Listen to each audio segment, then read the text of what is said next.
All the latest iPhone 12 news. We've got launch dates of the iPhone 12, sales dates of the iPhone 12, camera details by Max Weinbach as well, and absolutely everything else to do with the iPhone 12. So let's start firstly with this cryptic tweet by Max Weinbach telling us that he's really interested in the camera sensor on the iPhone 12 Pro Max. And this links up with a ton of other details and information that we've heard previously. So this is quite exciting for the 12 Pro Max at least. When it comes to iPhone leaks, not the best track record. When it comes to Samsung, literally the boys 100%, but iPhone, not so much. But this close to the launch, about the iPhone 12's hardware, we can take it with some confidence. It also links up with what Ice Universe said, that Apple were maybe putting a bigger camera sensor in the iPhone 12 Pro Max this year. So Ice Universe actually talked about this a long time ago, and we've got so caught up with 120 Hertz that actually a lot of the camera hardware information hasn't really leaked out. Anyway, we've heard that the actual camera array itself is maybe about 10% larger on the iPhone 12, at least the Pro and Pro Max. So that would actually mean, yes, bigger hardware inside. And this is brilliant news. If the camera array is bigger, we thought, well, maybe that's because of LiDAR, but maybe on the Pro Max, a bigger camera sensor is coming too. So Apple have used the same 12 megapixel image sensor for a few years now, and we haven't really heard anything about the megapixels in the iPhone 12 Pro Max.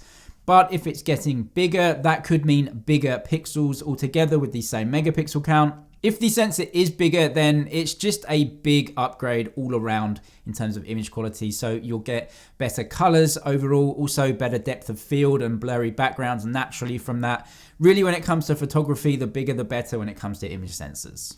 Apple honestly are amazing when it comes to the algorithms and image processing, when it comes to background blur and also just resolution from those 12 megapixel image sensors. They do a great job with the processing and their chipsets. But there is only so far algorithms and chipsets can go before a bigger sensor is needed to get those big improvements. Overall, anyway, definitely a promising leak from Max. He doesn't actually specifically say that there's a bigger sensor in there. But considering that the camera arrays are bigger, plus the LiDAR, and some previous information from ICE saying that a bigger sensor may be coming in the 12 Pro Max, I guess we can put 2 and 2 together. On the flip side, we've not really heard anything in terms of supply chain leaks, especially from people like Ming-Chi Kuo, who usually just tell us exactly what is happening. We have heard that new lenses are being used by Apple, but no real information about new camera sensors and image sensors made by Sony for Apple. So Apple might be using an existing sensor or just not making it bigger at all. And Max might actually be talking about something else. So what is that something else? Well, in conjunction with this, I want to highlight some other leaks that we got about sensor shift stabilization. And this is something that Apple possibly may be using in future iPhones and maybe in the iPhone 12 Pro Max. Anyway, sensor shift stabilization is something that big DSLR cameras use, and it stabilizes images and video by actually moving the camera sensor itself. This is different to optical image stabilization, which you can guess by the name, obviously stabilizes and moves the lens and the optics. This moves the actual camera sensor.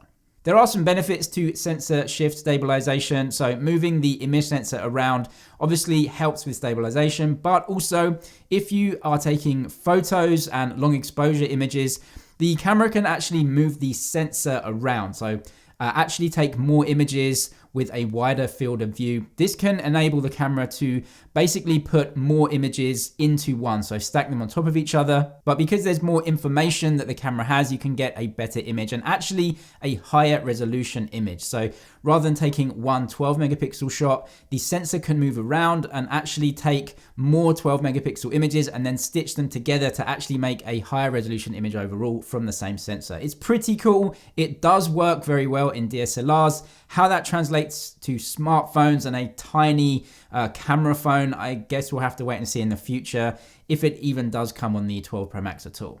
Anyway, in other iPhone leaks and news, we get these pictures of a braided black cable. So yeah, it looks like Apple are going dark mode on the cables as well, which is actually pretty cool. Just a different color other than the white. We saw the white braided cable. Now this is the black braided cable. Again, we can't really confirm if this is an actual Apple product or whether this is a third-party product to go along with the iPhone 12. But most leaks are saying that, yeah, Apple are going to switch out to these braided cables. We should be getting the white braided cable in the box. No charging brick though. Yeah, it is gone, but apparently the box will actually be about 2 fingers width in depth. So just having the phone in there, the braided cable, and then some materials as well. But other than that, it's going to be a very thin box and something we've not really seen before. Then moving on to some really cool information about the setups of the iPhone 12 series. So this leak comes from John Prosser. He's actually changing what he said initially about 6 months ago, saying that there were no 64 gigabyte variants in the iPhone 12 series this year. Now changing to say, no, there actually are 64 gigabyte variants. So what he's talking about is the iPhone 12 mini and also the iPhone 12. So the two lower end, the non-Pro models. 64, 128, 256. So 3 storage options for the iPhone 12 mini and iPhone 12. This is also important because the iPhone 12 mini is obviously going to be the cheapest of the bunch and also starting at 64 gigabytes. It's not a lot of storage, but yeah, Apple love those low storage options and want you to go with the cloud services. But 64 gigabytes, iPhone 12 mini, this could start at a really, really good price considering all the upgrades. And I'll get onto the prices in a second. To finish off John Prosser's leak though, it looks like the iPhone 12 Pro and 12 Pro Max will be starting with 128 gigabytes of storage. So yeah, that's par for the course. Then going up to 256, and obviously the Pro Max will have a 512 option. If we take all this as true, the iPhone 12 mini and iPhone 12 having 3 options, the Pro and Pro Max possibly having another 3 options each. So we could be looking at 10 to 12 different setups for the iPhone 12 series. 4 phones, possibly 2 or 3 different options in each. So this is a lot of phones from Apple this year.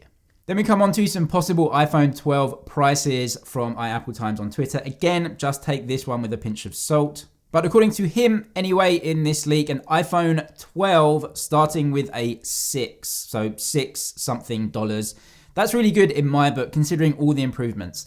5G for all of the phones, OLED for all of the phones, new A14 chipset, but a price starting with a 6. That means the starting price for a brand new iPhone won't be above the current price of an iPhone 11, and that's super important. These prices do look quite accurate overall, to be honest. So the iPhone 11 is currently $699 without any trade-ins or anything like that. The iPhone 12 64 gigabyte, which will be the proper successor to the iPhone 11 at $799. So that's about $100 more. That makes sense to me. You have a new chipset, you have an OLED screen instead of LCD, and you also have 5G. So $100 for all of that kind of makes sense. I think these prices actually do look very, very accurate, but of course it is just a leak, so we can't confirm this. But that new mini form factor, bringing the price down and having a starting price for a new iPhone 12, the same as the current iPhone 11, I think would be a very good thing. And I want to finish with asking you, what do you think about these prices?